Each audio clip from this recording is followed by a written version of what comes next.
Hi everyone, welcome back. I'm back with the updated question of CKA exam. The pattern has changed from 18th of Feb and now I'm ready with the new questions. Please note that these questions are almost exact replicas which are being asked in the exam because I am in continuously touch with the students who are giving the exam and I'm trying to note down the questions which they remember. So all these questions are going to be almost similar to what you are going to face in the exam. And to get these questions and videos, you need to be a member of my YouTube channel. So if you have not bought the subscription yet, or if somebody else needs an access, they can take the subscription of my channel. And I have kept the subscription at the minimum price. So stay subscribed and buy the subscription.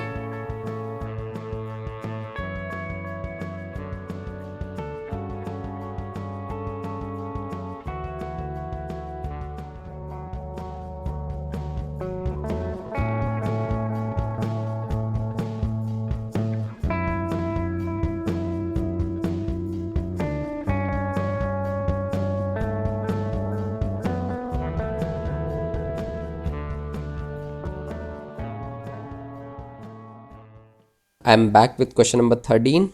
So far, we have already seen 12 questions, out of which I made question number 8 as free. And I'm also making this particular question also free for you guys. So overall, you will have two free questions. Then I have a basic membership subscription of 89 in which you will get 5 questions with that subscription.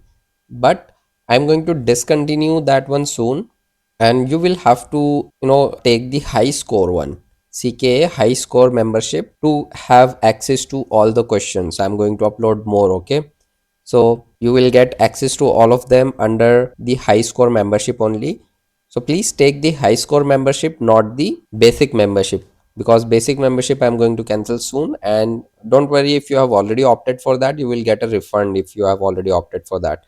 So don't worry about that. But yeah, if you are a new member and trying to opt a membership, then take the high score one. But this question is completely free for you. This is about network policy. Okay, the weightage I have kept here is 10%, but as I told you before, weightage doesn't matter at all. I mean, it does matter in scoring good marks, but yeah, like all you have to do is you have to solve the questions. Okay, so don't worry about the weightage, just focus on solving the questions step by step. So this question is about network policy.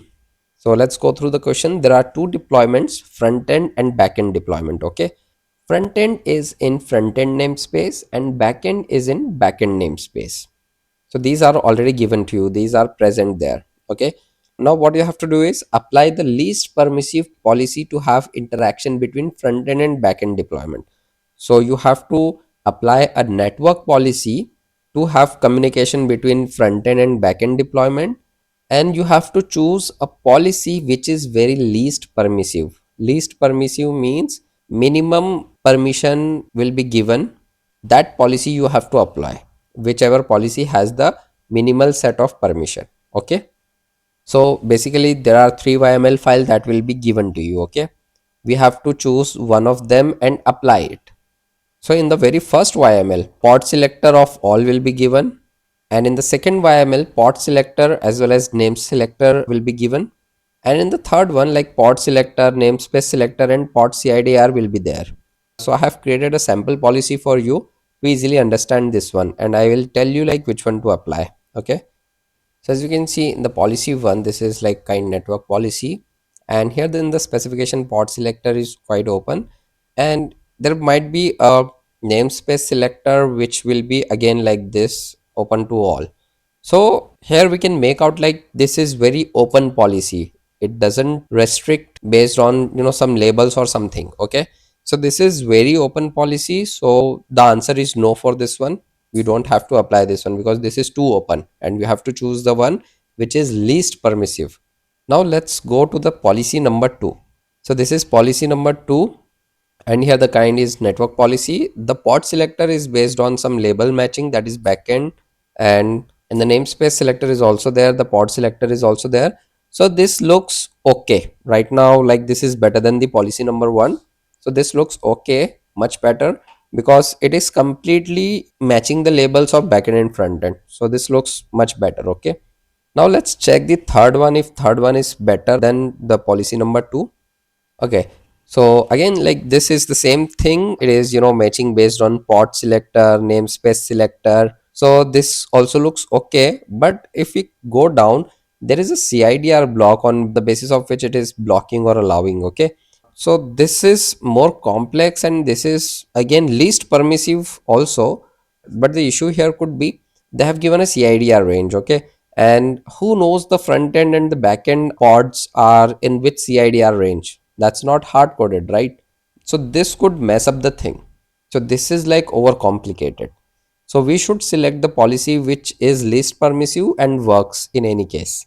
So this will not work in all the cases, but yeah, the policy number two will work in all the cases.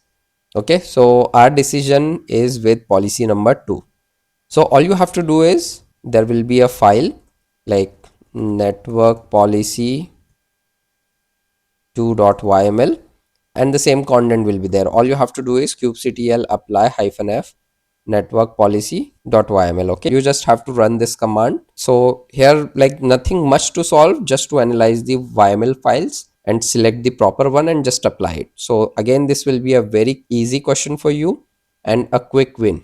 Okay, you can also attempt this one within few seconds. It will save a lot of time because now you already know how to choose the policy file. Okay, always keep a tab of kubectl cheat sheet open in one tab, and in another tab you can use that tab for documentation navigation. Anything extra you need to search for example, here we search for stabilization window. Okay, you can do that in the other tab. This way you will be able to save time, because time is really important. Otherwise the pattern is new, you will miss out on time.